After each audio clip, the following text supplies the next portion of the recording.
Price the lord. ಯೇಸು ಕ್ರಿಸ್ತನ ಹೆಸರಿನಲ್ಲಿ ಜಯದ ವಾಕ್ಯ ಈ ಕಾರ್ಯಕ್ರಮಕ್ಕೆ ನಿಮ್ಮನ್ನು ಸ್ವಾಗತಿಸ್ತಾ ಇದ್ದೇನೆ. ಬನ್ನಿ, ಇವತ್ತಿನ ದಿನವು ಕರ್ತನಿಂದ ನೇಮಿಸಲ್ಪಟ್ಟಿದೆ. ಇದನ್ನು ಆನಂದ ಪಡೋಣ, ಸಂತೋಷ ಪಡೋಣ. ಸಂತೋಷ ಆನಂದದೊಡನೆ ನಾವು ತಂದೆಯ ದೇವರನ್ನು ಆರಾಧಿಸುವ, ಮಹಿಮೆ ಪಡಿಸುವ.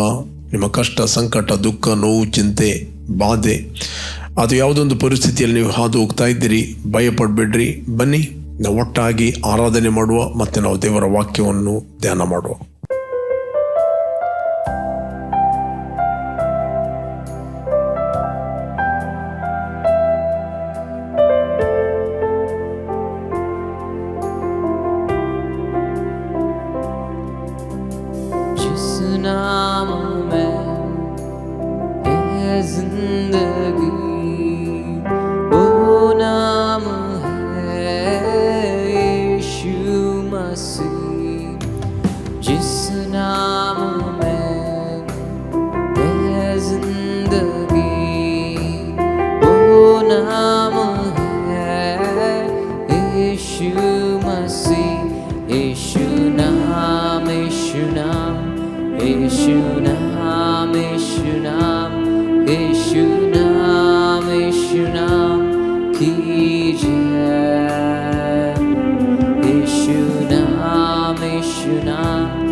ದೇವರ ನಾಮಕ್ಕೆ ಸ್ತೋತ್ರವಾಗಲಿ. ಇವತ್ತು ನಾವು ಧ್ಯಾನಕ್ಕೆ ತೆಗೆದುಕೊಂಡಂಥ ದೇವರ ವಾಕ್ಯದ ಭಾಗ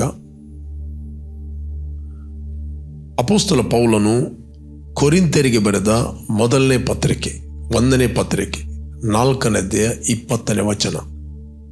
1 Corinthians 4:20.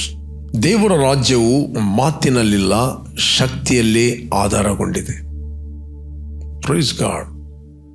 ಇಲ್ಲಿ ಅಪೊಸ್ತಲ ಪೌಲ ಹೇಳುತ್ತಾನೆ, ದೇವರ ರಾಜ್ಯವು ಮಾತಿನಲ್ಲಿ ಇಲ್ಲ, ಶಕ್ತಿಯಲ್ಲಿ ಆಧಾರಗೊಂಡಿದೆ.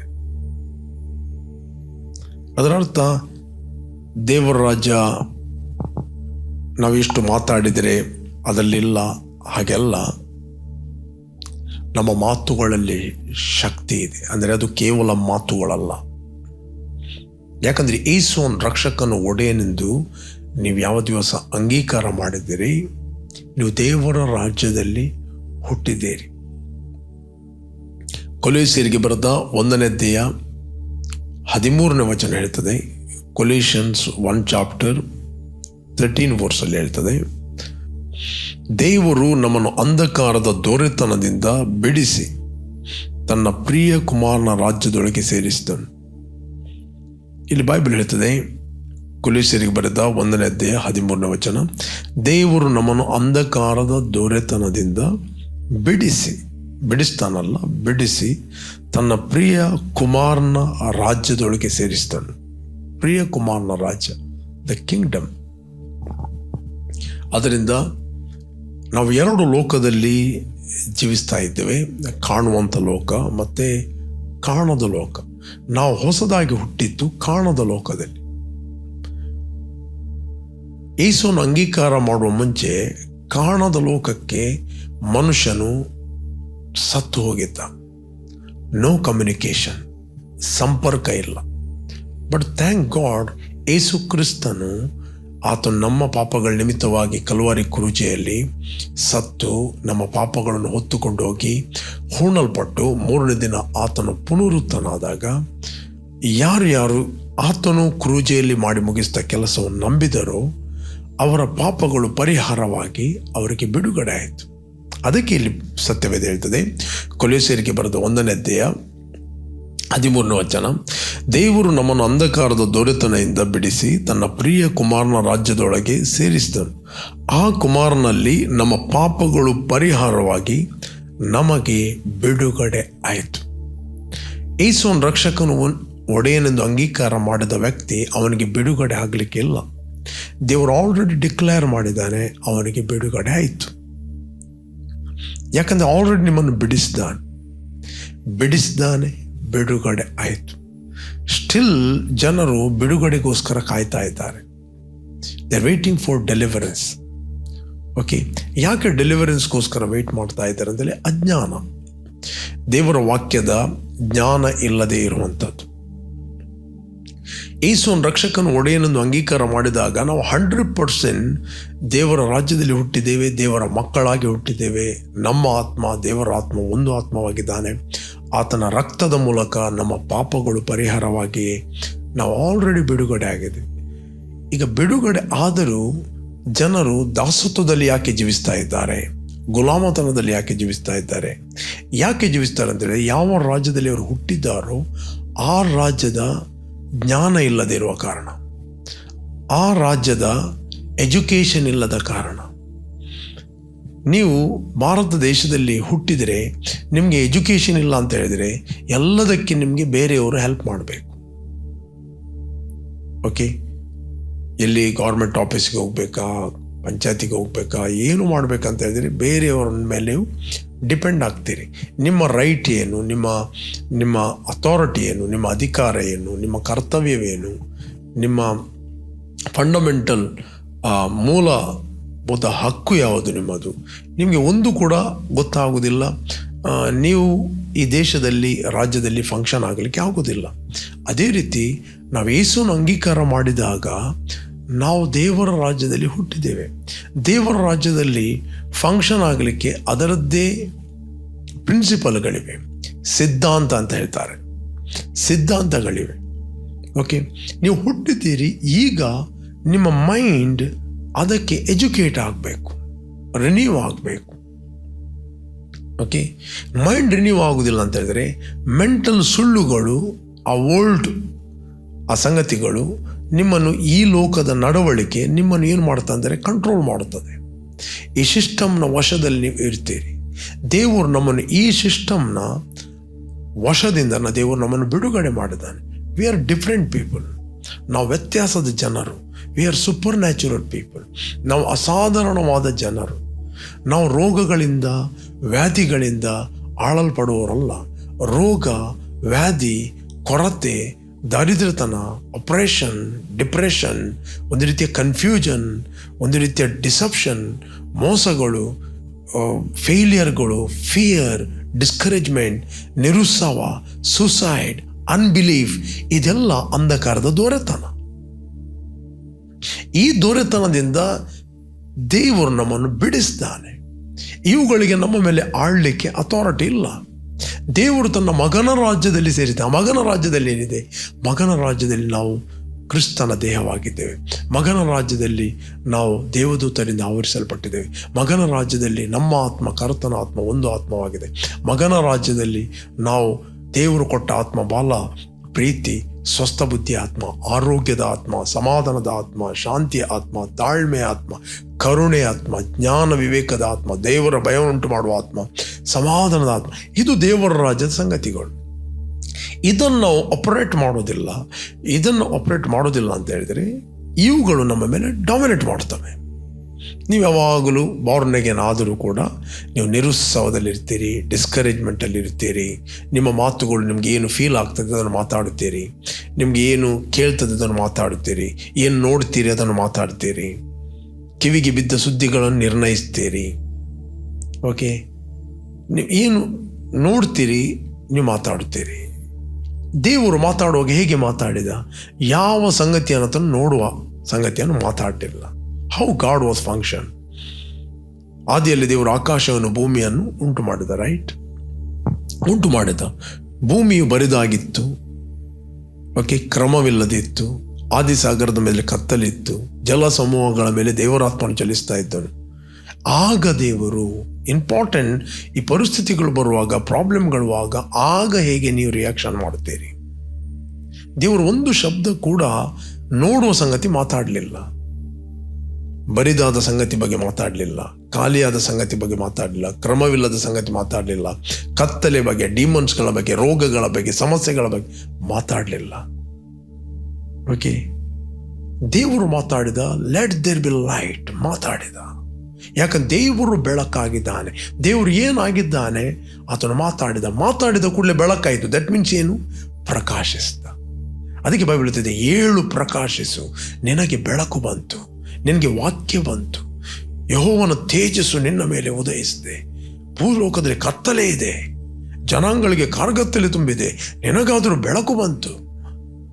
ರೈಟ್? ನಾವು ಬೆಳಕಿನ ದೇವರಿಗೆ, ನಾವು ಬೆಳಕಿನ ಮಕ್ಕಳಾಗಿ ಹುಟ್ಟಿದ್ದೇವೆ. ಆತ ನಮ್ಮನ್ನು ಕತ್ತಲೆಯ ಒಳಗಿಂದ ಕರೆದು ತನ್ನ ಆಶ್ಚರ್ಯಕರವಾದ ಬೆಳಕಿನ ರಾಜ್ಯದಲ್ಲಿ ಸೇರಿಸಿದ್ದಾನೆ. You are born into the kingdom of light. You are the light. You are healthy. Speak health, then you will shine. Your health will shine. Speak wisdom, you will be wise. Speak peace. ಸಮಾಧಾನ ಮಾತಾಡಿ. ಯಾಕೆ? ನೀವು ಸಮಾಧಾನದ ದೇವರಿಗೆ, ಸಮಾಧಾನದ ಮಕ್ಕಳಾಗಿ ನೀವು ಹುಟ್ಟಿದ್ದೀರಿ. ಸಮಾಧಾನವನ್ನು ಮಾತಾಡ್ರಿ. Let there be peace. Yesu ಸ್ವಾಮಿ ಎಲ್ಲರೂ ಜೀವಿಸಿದಾಗೆ ಜೀವಿಸಲಿಲ್ಲ, ಡಿಫ್ರೆಂಟ್ ಆಗಿ ಜೀವಿಸಿದ. ನಾವು ನೋಡ್ತೇವೆ, ಒಂದಿನ ಆತನು ಸಮುದ್ರದಲ್ಲಿ ಹೋಗ್ತಾ ಇದ್ದಾನೆ, ದೋಣಿಯಲ್ಲಿದ್ದಾರೆ, ಬಿರುಗಾಳಿ ಬಂತು. ಇಮಿಡಿಯೇಟ್ಲಿ ಹೇಳಿದೆ, ಮೊರೆ ಇಡಬೇಡ, ಶಾಂತವಾಗಿರು. Let there be peace. Suddenly ಸಮುದ್ರ ನಿಂತಿತ್ತು, ಬಿರುಗಾಳಿ ನಿಂತಿತ್ತು. ಸಡನ್ಲಿ ಶಿಷ್ಯರು ಹೇಳಿದರು, ಸಮುದ್ರ ಮತ್ತು ಬಿರುಗಾಳಿ ಇವನ ಮಾತು ಕೇಳ್ತದೆ, ಇವನು ಯಾರು ಇವನ್? ಇಂಪಾರ್ಟೆಂಟ್. ಯೇಸು ಸ್ವಾಮಿ ಅಂಜೂರದ ಮರಕ್ಕೆ ಮಾತಾಡಿದ, ಮರ ಮಾತು ಕೇಳಿತ್ತು. ಯೇಸು ಸ್ವಾಮಿ ಕಿವುಡರಿಗೆ ಮಾತಾಡಿದ, ಕಿವುಡನಿಗೆ ಕೇಳುವುದಿಲ್ಲ, ಬಟ್ ಕಿವುಡ ಆತ್ಮಕ್ಕೆ ಕೇಳಿತ್ತು. ಕಿವುಡ ಆತ್ಮ ಬಿಟ್ಟು ಹೋಯಿತು. ಯೇಸು ಸ್ವಾಮಿ ಕುರುಡರಿಗೆ ಮಾತಾಡಿ, ಕುರುಡರು ನೋಡಿದ್ರು. ಯಾಕಂದ್ರೆ ಯೇಸು ಸ್ವಾಮಿ ಆ ರಲ್ಮಲ್ಲಿ ಫಂಕ್ಷನ್ ಆಗ್ತಾ ಇದ್ದ. ಪ್ರತಿಯೊಬ್ಬ ವಿಶ್ವಾಸಿ ಆ ರಲ್ಮಲ್ಲಿ ಬೆಳೆಯಬೇಕು ಅಂತ ದೇವರು ಬಯಸ್ತಾನೆ. ಓಕೆ, ಯೇಸು ಸ್ವಾಮಿ ಸಮುದ್ರವನ್ನು ಶಾಂತ ಮಾಡಲಿಕ್ಕೆ ಏನು ಮಾಡಲಿಲ್ಲ, ನ್ಯಾಚುರಲ್ ಪವರನ್ನು ಯೂಸ್ ಮಾಡಲಿಲ್ಲ, ಸೂಪರ್ ನ್ಯಾಚುರಲ್ ಪವರ್ ಯೂಸ್ ಮಾಡಿದ. ಅದಕ್ಕೋಸ್ಕರ ಬೈಬಲ್ ಹೇಳುತ್ತೆ, ನೀವಂತೂ ದೇವರಿಂದ ಹುಟ್ಟಿದವರು, ನಿಮ್ಮಲ್ಲಿ ಇರುವ ಆತನು ಲೋಕದಲ್ಲಿ ಇರುವವನಿಗಿಂತ ಹೆಚ್ಚಿನವನು. ಲೋಕದಲ್ಲಿ ಪ್ರಾಬ್ಲಮ್ ಸೃಷ್ಟಿಸುವ, ಸಮಸ್ಯೆಗಳನ್ನು ಉತ್ಪತ್ತಿ ಮಾಡುವ, ಅಥವಾ ರೋಗಗಳನ್ನು ಉತ್ಪತ್ತಿ ಮಾಡುವ, ವಿಚ್ ಕ್ರಾಫ್ಟ್, ಲೋಕದಲ್ಲಿ ದುರಾತ್ಮಗಳಿವೆ, ರೈಟ್? ಅವೆಲ್ಲವುಗಳಿಗಿಂತ ನಮ್ಮ ಒಳಗೆ ಇರುವವನು ದೊಡ್ಡವನು. ಯಾವಾಗಲೂ ನಮಗೆ ಕಾನ್ಷಿಯಸ್ ಇರಬೇಕು, ದೇವರ ರಾಜ್ಯವು ಕೇವಲ ಮಾತಿನಲ್ಲಿ ಅಲ್ಲ, ಶಕ್ತಿಯಲ್ಲಿದೆ. There is power in your word. You speak word, then you will function in the kingdom. ಹೇಗೆ ಕಿಂಗ್ಡಮ್ ಫಂಕ್ಷನ್ ಆಗೋದು? ನೀವು ಮಾತಾಡಬೇಕು. ಯೇಸು ಸ್ವಾಮಿ ಒಬ್ಬ ವ್ಯಕ್ತಿಯ ದೆವ್ವವನ್ನು ಬಿಡಿಸಿದ. ಎಲ್ಲರೂ ಹೇಳಿದರು, ಈತನು ಬೆಲ್ಜೆಬೂಲನ ಸಹಾಯದಿಂದ ದೆವ್ವಗಳನ್ನು ಬಿಡಿಸ್ತಾನೆ. ಅದಕ್ಕೆ ಯೇಸು ಸ್ವಾಮಿ ಹೇಳಿದ, ಒಂದು ರಾಜ್ಯವು ತನ್ನಷ್ಟಕ್ಕೆ ಅವರು ಜಗಳ ಮಾಡಿದೆ, ಆ ರಾಜ್ಯ ಹೇಗೆ ಉಳಿಯುವುದು? ಓಕೆ, ಸೈತಾನನ್ನು ಓಡಿಸಿದರೆ ಅವನ ರಾಜ್ಯ ಹೇಗೆ ಉಳಿಯುವುದು? ನಾನು ದೇವರ ಆತ್ಮನ ಬಲದಿಂದ, ನಾನು ದೇವರ ಆತ್ಮನ ಶಕ್ತಿಯಿಂದ ದೆವ್ವಗಳನ್ನು ಹೊರಗೆ ಹಾಕೋದಾದರೆ ದೇವರ ರಾಜ್ಯವು ನಿಮ್ಮಲ್ಲಿ ಬಂತು. ಒಬ್ಬ ರೋಗದಲ್ಲಿದ್ದಾನೆ, there is not a kingdom, there is a kingdom of darkness. Yesu ನಾಮದಲ್ಲಿ ರೋಗವೇ ಬಿಟ್ಟು ಹೋಗು. ಅಲ್ಲಿ ಏನಾಯಿತು? ಅಂಧಕಾರದ ದೊರೆತನ ಹೋಯಿತು, ದೇವರ ರಾಜ್ಯ ಅಲ್ಲಿ ಬಂತು. ಒಬ್ಬ ವ್ಯಕ್ತಿಗೆ ನಾನು ಸುವಾರ್ತೆಯನ್ನು ಕೊಡ್ತೇನೆ, ಐ ಪ್ರೊಕ್ಲೇಮ್ ಕಿಂಗ್ಡಮ್. ಅವನ ಅಂಧಕಾರದ ದೊರೆತನದಿಂದ, ಸೈತಾನ ಅಧಿಕಾರದಿಂದ ಬಿಡುಗಡೆ ಆಗಿ ದೇವರ ರಾಜ್ಯದಲ್ಲಿ ಹುಟ್ಟುತ್ತಾನೆ. ಈ ರೀತಿಯ ಕಿಂಗ್ಡಮ್ ವಿಸ್ತರಿಸಲ್ಪಡುವಂಥದ್ದು, ಈ ರೀತಿಯಾಗಿ ದೇವರ ರಾಜ್ಯ ವಿಸ್ತರಿಸಲ್ಪಡುವಂಥದ್ದು. ಪ್ರಿಯರೇ, ಪ್ರತಿಯೊಬ್ಬ ಬಾರ್ನ್ ಅಗೇನ್ ಆದ ವ್ಯಕ್ತಿ, ನೀನು ದೇವರ ರಾಜ್ಯದಲ್ಲಿ ಹುಟ್ಟಿದ್ದಿ. You are born into the kingdom. ಆ ರಾಜ್ಯದಲ್ಲಿ ನೀನು ಬೆಳೀಬೇಕು, ರಾಜ್ಯದ ಪ್ರಿನ್ಸಿಪಲ್ಗಳನ್ನು ಅಪ್ಲೈ ಮಾಡಬೇಕು. ದೇವರ ರಾಜ್ಯದಲ್ಲಿ ನೀನು ಹುಟ್ಟಿದ್ದಿ, ನಿನ್ನಲ್ಲಿ ಆ ನ್ಯೂ ನೇಚರ್ ಇದೆ. ಬೈಬಲ್ ಹೇಳುತ್ತೆ, ವೈರಿಗಳನ್ನು ಪ್ರೀತಿಸು. ಒಂದು ಕಾಲದಲ್ಲಿ ನಾನು ದ್ವೇಷಿ ಆಗಿದ್ದೆ, ಈಗ ಪ್ರೀತಿ ಸ್ವರೂಪಿಯಾದ ದೇವರಿಗೆ ನಾನು ಪ್ರೀತಿ ಸ್ವರೂಪಿಯಾದ ಮಗನಾಗಿ ಹುಟ್ಟಿದ್ದೇನೆ. We need to love. The world ಏನು ಹೇಳ್ತದೆ, ಹೇಟ್ ಮಾಡು, ಅವನು ಹೇಟ್ ಮಾಡು. ಬಟ್ ದೇವರ ರಾಜ್ಯದಲ್ಲಿ ನಾವು ಡಿಫ್ರೆಂಟ್ ಪ್ರಿನ್ಸಿಪಲಲ್ಲಿ ಜೀವಿಸುವವರು, ನಾವು ಪ್ರೀತಿಸುವವರು. Love is greater than hatred. Love is greater than bitterness. God himself is a love. ನೀವು ಒಬ್ಬ ವ್ಯಕ್ತಿಯನ್ನು ಪ್ರೀತಿ ಮಾಡೋದಾದರೆ ನೀವು ದುರಾತ್ಮಗಳ ಮೇಲೆ ದೊರೆತನ ಮಾಡುವಂಥದ್ದು. ಒಬ್ಬ ವ್ಯಕ್ತಿಯನ್ನು ದ್ವೇಷಿಸ್ತಾ ಇದ್ದಾನೆ, ನೀನು ದ್ವೇಷಿಸ್ತಾ ಇದ್ದೆ ಅಂತ ಹೇಳಿದರೆ ದುರಾತ್ಮಗಳು ನಿನ್ನನ್ನು ಆಕ್ರಮಣ ಮಾಡುತ್ತವೆ. That's A deception. ಮೆಚೂರಿಟಿ ಏನಂತ ಹೇಳಿದರೆ, doesn't matter, I love that person, I never hate him. 1000 ರೀಸನ್ಗಳಿರ್ಬೋದು ಆ ವ್ಯಕ್ತಿಯನ್ನು ಹೇಟ್ ಮಾಡಲಿಕ್ಕೆ. I never hate, I love. ಯಾವಾಗ ನೀವು ಪ್ರೀತಿಯಲ್ಲಿ ನಡೀತೀರಿ, you are function in the kingdom. You are dominating the kingdom of darkness. ಇವತ್ತು ಅನೇಕರು ಈ ವಾಕ್ಯಗಳನ್ನು ಇಂದ್ರಿಯಗಳ ಜ್ಞಾನದಲ್ಲಿ ಅದನ್ನು ಮೆಡಿಟೇಟ್ ಮಾಡುತ್ತಾರೆ. ಅದಕ್ಕೆ ದೇವರ ರಾಜ್ಯ ಮಾತಿನಲ್ಲಿಲ್ಲ, ಶಕ್ತಿಯಲ್ಲಿದೆ. Love is the power, is ability of God, is a nature of God, is a kingdom principle. You love people, never hate anyone. ನೀವು ಜಾಸ್ತಿ ದೇವರ ರಾಜ್ಯದಲ್ಲಿ ವಿಸ್ತರಿಸಲ್ಪಡ್ತೀರಿ. Love and joy and peace will multiply. When you love, you dominating.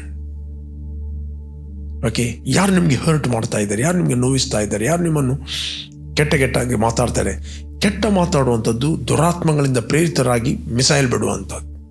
ಯೇಸು ಸ್ವಾಮಿ ಏನು ಹೇಳಿದ?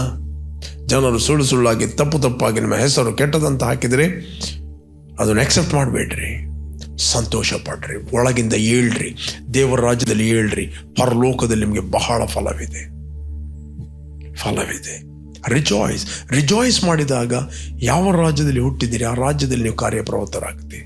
ರಾಜ್ಯ manifest ಆಗ್ತದೆ rejoice ಮಾಡಿದಾಗ.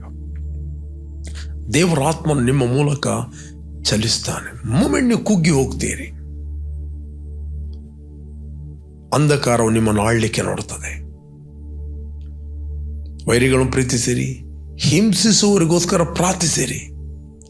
ಹಿಂಸೆ ಯಾರಿಂದ ಬರುವುದು? ದುರಾತ್ಮಗಳಿಂದ. ಕೆಲವು ವ್ಯಕ್ತಿಗಳು ದುರಾತ್ಮ ಪ್ರೇರಿತರಾಗಿ ಮಾತಾಡುತ್ತಾರೆ. ಅವ್ರಿಗೆ ಗೊತ್ತಾಗುವುದಿಲ್ಲ ಅವ್ರು ಯಾರು ಪ್ರೇರಿತರಾಗಿ ಮಾತಾಡ್ತಾರಂತ. ಈಗ ಫಾರ್ ಎಕ್ಸಾಂಪಲ್, ಪೇತ್ರನು ಮಾತಾಡಿದ, ನೀನು ಬರಬೇಕಾದ ಕ್ರಿಸ್ತನು, ಜೀವ ಸ್ವರೂಪನಾದ ದೇವರು. ಇಮಿಡಿಯೇಟ್ಲಿ ಯೇಸು ಹೇಳಿದ, ಈ ಮಾತು ದೇವರ ಆತ್ಮನಿಂದ ಬಂದದ್ದು. ಈ ಮಾತು ನಿನ್ನ ಶರೀರದಿಂದ ಇಂದ್ರಿಯಗಳಿಂದ ಬಂದದಲ್ಲ. Flesh and blood has not revealed to you, father of my ನನ್ನ ಪರಲೋಕದ ತಂದೆ ಈ ಗುಟ್ಟನ್ನು ನಿನಗೆ ಪ್ರಕಟಿಸಿದ. ಸ್ವಲ್ಪ ಹೊತ್ತಿನ ನಂತರ ಈ ಸ್ವಾಮಿ ತನ್ನ ವಿಜನ್ ಹೇಳಿದ, ಮನುಷ್ಯಕುಮಾರನ ಹಿಡಿತಾರೆ, 12 ಜನರ ಕೈಗೆ ಕೊಡ್ತಾರೆ, ಆತನು ಸಾಯ್ತಾನೆ, 3ನೇ ದಿನ ಪುನರುತ್ಥಾನ ಆಗ್ತಾನೆ. ಇಮ್ಮಿಡಿಯೇಟ್ಲಿ ಈ ಸ್ವಾಮಿಯನ್ನು ಪೇತ್ರನ್ನು ಕೈ ಹಿಡಿದು ಪಕ್ಕಕ್ಕೆ ಎಳೆದು ಹೇಳ್ತಾನೆ, ಸ್ವಾಮಿ, ಗುರುವೇ, ಹಾಗೆ ಹೇಳಬೇಡ, ದೇವರನ್ನು ಕಾಪಾಡಲಿ ಅಂತ ಹೇಳಿದ. ಇಮ್ಮಿಡಿಯೇಟ್ಲಿ ಯೇಸು ಸ್ವಾಮಿ ಹೇಳಿದ, ಸೈತಾನ್ನೇ ತೊಲಗು, ನೀನು ನನಗೆ ವಿಘ್ನವಾಗಿದ್ದಿ. ನಿನ್ನ ಆಲೋಚನೆಗಳು ಮನುಷ್ಯರ ಆಲೋಚನೆ ಹೊರತು ದೇವರ ಆಲೋಚನೆ ಅಲ್ಲ. This not thoughts of god. ಇದು ದೇವರ ಆಲೋಚನೆ ಅಲ್ಲ, ಇದು ಸೈತಾನ ಆಲೋಚನೆ. ಓಕೆ, ಇಮಿಡಿಯೇಟ್ಲಿ ಈ ಸ್ವಾಮಿ ರೆಕಗ್ನೈಸ್ ಮಾಡಿದ. ಪ್ರಿಯರೇ, ಕೆಲವೊಮ್ಮೆ ಸೈತಾನ ಯಾರ ಮುಖಾಂತರ ಮಾತಾಡ್ತಾನೆ ಗೊತ್ತಿಲ್ಲ. ಫ್ರೆಂಡ್ಸ್ಗಳ ಮುಖಾಂತರ ಮಾತಾಡ್ಬೋದು, ನಿಮ್ಮ ಆಪ್ತರ ಮುಖಾಂತರ ಮಾತಾಡ್ಬೋದು. ಅವ್ರನ್ನು ಪ್ಲೀಸ್ ಮಾಡಲಿಕ್ಕೆ ಎಲ್ಲ ಮಾತುಗಳನ್ನು ಎಕ್ಸೆಪ್ಟ್ ಮಾಡಬೇಡ್ರಿ.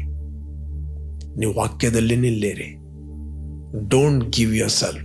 ನಿಮ್ಮನ್ನು ಕೊಡಬೇಡ್ರಿ. ಹೇಗೆ ಯೇಸು ನಿಂತ, ಪೇತ್ರನ ಮಾತನ್ನು ಎಕ್ಸೆಪ್ಟ್ ಮಾಡಲಿಲ್ಲ. ಆತನು ತನ್ನ ವಿಜನನ್ನೇ ಮಾತಾಡಿದ. ಆತನು ಸಾಯೋದಕ್ಕೋಸ್ಕರೇ ಬಂದಿದ್ದ. ಇದು ದೇವರ ಸಂಕಲ್ಪವಾಗಿತ್ತು. ಅವನನ್ನು ಜಜ್ಜುವುದು ದೇವರ ಸಂಕಲ್ಪವಾಗಿತ್ತು. ಇವತ್ತು ನನ್ನನ್ನು ನಿನ್ನನ್ನು ಜಜ್ಜುವುದು ದೇವರ ಸಂಕಲ್ಪ ಅಲ್ಲ. ನಾನು ಕಾಯಿಲೆಯಲ್ಲಿ ರೋಗದಲ್ಲಿ ಬೀಳುವುದು ದೇವರ ಸಂಕಲ್ಪ ಅಲ್ಲ. ನಾನು ಆರೋಗ್ಯದಲ್ಲಿ ಇರಬೇಕಂತಲೇ ದೇವರ ಸಂಕಲ್ಪ. ಯಾಕೆ ಅವನು ಜಜ್ಜುವ ಸಂಕಲ್ಪ? ನಮಗೆ ಗುಣ ಆಗಬೇಕಂತ, ನಾವು ದೇವರ ಮಕ್ಕಳಾಗಬೇಕಂತ. ಇವತ್ತು ಪ್ರಿಯರೇ, ನೀವು ಕ್ರಿಸ್ತನಲ್ಲಿ ದೇವರ ರಾಜ್ಯದಲ್ಲಿ ಹುಟ್ಟಿದ್ದೀರಿ. ದೇವರ ರಾಜ್ಯದ ಮರ್ಮಗಳನ್ನು ತಿಳಿದುಕೊಳ್ಳಿರಿ. ಪ್ರೀತಿ ಮಾಡುವುದಂತ ಹೇಳಿದರೆ, ಕ್ಷಮಿಸುವುದಂತ ಹೇಳಿದರೆ ನೀವು ದೇವರ ರಾಜ್ಯದಲ್ಲಿ ಫಂಕ್ಷನ್ ಆಗುತ್ತೀರಿ. ನಿಮ್ಮ ಒಳಗಿನ ಮನುಷ್ಯ ಚೋಕ್ ಆಗುವುದಿಲ್ಲ. ನಿಮ್ಮ ಲೈಟನ್ನು ಮೇಂಟೈನ್ ಮಾಡುತ್ತೀರಿ. ಓಕೆ, ಬೈಬಲ್ ಹೇಳ್ತದೆ, ಬೆಳಕಿನಲ್ಲಿ ಇದ್ದೇನೆಂತ ಹೇಳಿಕೊಂಡು ತನ್ನ ಸಹೋದರನು ದ್ವೇಷಿಸುವವನು ಇದುವರೆಗೂ ಕತ್ತಲೆಯಲ್ಲಿದ್ದಾನೆ. ಕತ್ತಲೆಯು ಅವನ ಕಣ್ಣುಗಳನ್ನು ಕುರುಡು ಮಾಡಿದರೆ, ಯಾವ ಕಣ್ಣು? ಈ ಕಣ್ಣುಗಳಲ್ಲ, ಇನ್ನರ್ ಐಸ್ ಕುರುಡು ಮಾಡಿದ್ದರಿಂದ ಅವನು ಎಲ್ಲಿ ಹೋಗ್ತಾನೋ ಅವನು ಗೊತ್ತಾಗುವುದಿಲ್ಲ. You will lose your vision in ministry, in personal life. ನಿಮ್ಮ ಜೀವಿತದಲ್ಲಿ ವಿಷನನ್ನು ಕಳಕೊಳ್ತಿ.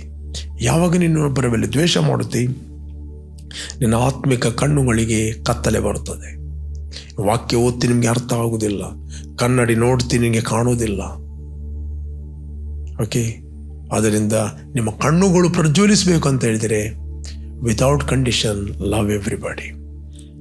No cancer can attack you, no allergy, ಯಾವುದೇ ರೋಗಗಳು, ಯಾವುದೇ ಗೆಡ್ಡೆಗಳು ನಿಮ್ಮ ದೇಹವನ್ನು ಆಳಲಾಗೋದಿಲ್ಲ. ಅವುಗಳು ಡಿಸಪಿಯರ್ ಆಗ್ತವೆ. ಹಿಂಸಿಸ್ತಾ ಇದ್ದಾರೋ ಪ್ರಾರ್ಥನೆ ಮಾಡಿರಿ. ನಿಮ್ಮಲ್ಲಿರುವ ಪವಿತ್ರಾತ್ಮನು ಅವರಲ್ಲಿ ಹಿಂಸೆ ಪಡಿಸುವ ದುರಾತ್ಮಗಿಂತ ಹೆಚ್ಚಿನವನು. ಯಾವಾಗ ನೀವು ಪ್ರಾರ್ಥನೆ ಮಾಡುತ್ತೀರಿ, ನಿಮ್ಮ ಮೂಲಕ ಪವಿತ್ರಾತ್ಮನು ಹೋಗಿ ಅವರನ್ನು ಫ್ರೀ ಮಾಡುತ್ತಾನೆ. ಅದಕ್ಕೋಸ್ಕರ ಹಿಂಸಿಸೋರಿಗೋಸ್ಕರ ಪ್ರಾರ್ಥಿಸಿರಿ. ಶಪಿಸುವವ್ರನ್ನ ಆಶೀರ್ವಾದಿಸಿರಿ. Blessing is greater than curse. Curse is from the kingdom of darkness. Blessing is from the kingdom of light. You release blessing, you destroy curse. Okay, ಅಪಕಾರಕ್ಕೆ ಅಪಕಾರ ಮಾಡಬೇಡ್ರಿ, ಅಪಕಾರಕ್ಕೆ ಉಪಕಾರ ಮಾಡಿರಿ. ಎಲ್ಲ ಸಂಗತಿಗಳು ದೇವರ ವಾಕ್ಯ ನಮಗೆ ಕೊಡಲ್ಪಟ್ಟಿದೆ ದೇವರ ರಾಜ್ಯದಲ್ಲಿ ನಾವು ಫಂಕ್ಷನ್ ಆಗಲಿಕ್ಕೆ. ಅದಕ್ಕೆ ಬೈಬಲ್ ಹೇಳ್ತದೆ, ದೇವರ ರಾಜ್ಯವು ಕೇವಲ ಮಾತಿನಲ್ಲಿಲ್ಲ, ದೇವರ ರಾಜ್ಯವು ಶಕ್ತಿಯಲ್ಲಿದೆ. ಹೇಳ್ರಿ, ದೇವರ ರಾಜ್ಯವು ಶಕ್ತಿಯಲ್ಲಿದೆ. I am born of God, I am strong in Christ. ನಾನು ದೇವರ ರಾಜ್ಯದಲ್ಲಿ ಇದ್ದೇನೆ, ಜೀವಿಸ್ತೇನೆ, ಚಲಿಸ್ತೇನೆ. ದೇವರ ರಾಜ್ಯದಲ್ಲಿ ಇದ್ದುಕೊಂಡು ಧಾರಾಳವಾಗಿ ನಾನು ಮಾತಾಡುತ್ತೇನೆ. ಪ್ರೇರೆ, ಯಾರು ನೀವು ಫಸ್ಟ್ ಟೈಮ್ ವೀಕ್ಷಿಸ್ತಾ ಇದ್ದೀರಿ, ಇಷ್ಟರವರೆಗೆ ಯೇಸುವನ್ನು ರಕ್ಷಕರ ಒಡೆಯನೆಂದು ನೀವು ಅಂಗೀಕಾರ ಮಾಡಲಿಲ್ಲ, ದಿಸ್ ದ ರೈಟ್ ಟೈಮ್. ನಿಮ್ಮ ಹೃದಯದಲ್ಲಿ ಯೇಸುವನ್ನು ಕರೆಯಿರಿ. I will pray for you. ನಿಮಗೋಸ್ಕರ ನಾನು ಪ್ರಾರ್ಥನೆ ಮಾಡುತ್ತೇನೆ. ನಿಮ್ಮ ಪಾಪಗಳು ಕ್ಷಮಿಸಲ್ಪಡ್ತವೆ ಆತನ ರಕ್ತದಿಂದ. ಎರಡನೇದ್ದು, ನೀವು ದೇವರ ಮಕ್ಕಳಾಗ್ತೀರಿ, ರಿಲೇಷನ್ಶಿಪ್ಗೆ ಎಂಟ್ರಿ ಆಗ್ತೀರಿ. ಮೂರನೇದ್ದು, ನಿತ್ಯ ಜೀವನ ಹೊಂದುತ್ತೀರಿ. ನಾಲ್ಕನೇದ್ದು, ನೀತಿ ಎಂಬ ವರವನ್ನು ಹೊಂದುತ್ತೀರಿ. You will receive abundance of grace and gift of righteousness. Number 5, you will receive gift of the Holy Spirit. ಪವಿತ್ರಾತ್ಮನ ವರವನ್ನು ಹೊಂದುತ್ತೀರಿ. ಕೇವಲ ನೀವು ನಂಬಿದಾಗ, ಏನು ಮಾಡಲಿಕ್ಕಿಲ್ಲ, ಕೇವಲ ನಂಬಿದಾಗ ನಿಮ್ಮನ್ನು ಪ್ರಾರ್ಥನೆ ನಡೆಸ್ತೇನೆ. Thank you father. ತಂದೆ, ಭೂಮಿ ಆಕಾಶಗಳನ್ನು ಉಂಟು ಮಾಡಿದ ಸರ್ವಶಕ್ತನಾದ ನನ್ನ ತಂದೆ, ನಿನ್ನ ಮೇಲೆ ಪ್ರೀತಿ ಮಾಡಿ ನಿನ್ನ ಒಬ್ಬನೇ ಮಗನಾದ ಯೇಸುವನ್ನು ನನಗೋಸ್ಕರ ಕಳಿಸ್ತಿ. ಆತ ನನಗೋಸ್ಕರ ಕ್ರೂಜೆಯಲ್ಲಿ ಸತ್ತು ರಕ್ತವನ್ನು ಸುರಿಸಿ ಹೂಣಲ್ಪಟ್ಟು ಮೂರನೇ ದಿನ ಪುನರುತ್ತನಾದನು. ನಾನು ನನ್ನ ಹೃದಯದಲ್ಲಿ ನಂಬುತ್ತೇನೆ, ನಾನು ಮರಣದಿಂದ ಪಾರಾಗಿ ಕ್ರಿಸ್ತನಲ್ಲಿ ಜೀವಕ್ಕೆ ಸೇರಿದ್ದೇನೆ. ಅಂಧಕಾರದ ತೋರೆತನದಿಂದ ನನ್ನನ್ನು ಬಿಡುಗಡೆ ಮಾಡಿ ನಿನ್ನ ಕುಮಾರನ ರಾಜ್ಯದೊಳಗೆ ಸೇರಿಸಿ, ಆ ಕುಮಾರನಲ್ಲಿ ನಮ್ಮ ಪಾಪಗಳು ಪರಿಹಾರವಾಗಿ ನಮಗೆ ಬಿಡುಗಡೆ ಆಯಿತು. Thank you Lord. ನಾವು ದೇವರ ರಾಜ್ಯದಲ್ಲಿ ಹುಟ್ಟಿದ್ದೇವೆ. ದೇವರ ರಾಜ್ಯವು ಕೇವಲ ಮಾತಿನಲ್ಲಿಲ್ಲ, ಶಕ್ತಿಯಲ್ಲಿದೆ. ನಾವೆಲ್ಲರನ್ನು ಪ್ರೀತಿ ಮಾಡುವವರಾಗಿದ್ದೇವೆ, ಕ್ಷಮಿಸುವವರಾಗಿದ್ದೇವೆ. We never hate, never dislike any one of God. I bless each and every one. ತಂದೆ, ಪ್ರತಿಯೊಬ್ಬರು ಪವಿತ್ರಾತ್ಮ ಭರಿತರಾಗಲಿ. Be filled with the Holy Spirit, be filled with the glory in Jesus name. Amen, amen, amen. Praise God. Okay, ಯಾರು ನೀವು birthday ಮತ್ತು wedding anniversary celebrate ಮಾಡ್ತಾ ಇದ್ದೀರಿ, ನಿಮಗೋಸ್ಕರ ನಾವು ಪ್ರಾರ್ಥನೆ ಮಾಡ್ತೇವೆ. Blessed happy birthday and blessed happy wedding anniversary. ತಂದೆ, ಯಾರು ಬರ್ತ್ಡೇ ಮತ್ತು ವೆಡ್ಡಿಂಗ್ ಆ್ಯನಿವರ್ಸರಿಯನ್ನು ಸೆಲೆಬ್ರೇಟ್ ಮಾಡ್ತಾ ಇದ್ದರು, ಇವರು ಫ್ರೂಟ್ಫುಲ್ ಆಗಲಿ, ಬ್ಲೆಸ್ ಆಗಲಿ. ಕೆಡುಕನ ಎಲ್ಲ ಕೈಗಳಿಂದ ಇವರನ್ನು ತಪ್ಪಿಸಿ ಕಾಪಾಡು. ಇವರ ಅನೇಕರಿಗೆ ಆಶೀರ್ವಾದವಾಗಲಿ. ದೇವರ ರಾಜ್ಯದಲ್ಲಿ ಕಾರ್ಯಪ್ರವೃತ್ತರಾಗಲಿ. ಯೇಸು ನಾಮದಲ್ಲಿ ತಂದೆ, ಆಮೆನ್, ಆಮೆನ್. ಓಕೆ, ಜಯದ ವಾಕ್ಯ ಈ ಕಾರ್ಯಕ್ರಮವನ್ನು ಪ್ರತಿದಿನ ಬೆಳಿಗ್ಗೆ ಬಿಗ್ ಜೆ ಟಿವಿಯಲ್ಲಿ 7 ಗಂಟೆಯಿಂದ 7:30ಕ್ಕೆ ವೀಕ್ಷಿಸಿರಿ. 7:30ರಿಂದ 8 ಗಂಟೆ ನಮ್ಮ ಯೂಟ್ಯೂಬ್ನಲ್ಲಿ ರಿಪೀಟ್ ಆಗಿ ವಾಕ್ಯವನ್ನು ಕೇಳ್ಬೋದು. ಅದೇ ರೀತಿ ಪ್ರತಿದಿನ ಸಂಜೆ 7:15ರಿಂದ 8 ಗಂಟೆ ತನಕ ನಾನು ಲೈವ್ ಆಗಿ ವರ್ಡ್ ಆಫ್ ವಿಕ್ಟರಿ ಚರ್ಚ್ ಈ ಪೇಜಲ್ಲಿ ಫೇಸ್ಬುಕ್ ಮತ್ತು ಯೂಟ್ಯೂಬಲ್ಲಿ ನಾನು ಮಾತಾಡ್ತಾ ಇದ್ದೇನೆ. ನನ್ನೊಟ್ಟಿಗೆ ಜಾಯ್ನ್ ಆಗ್ಬೋದು. Okay, you are all bless. Jesus loves you. Bye.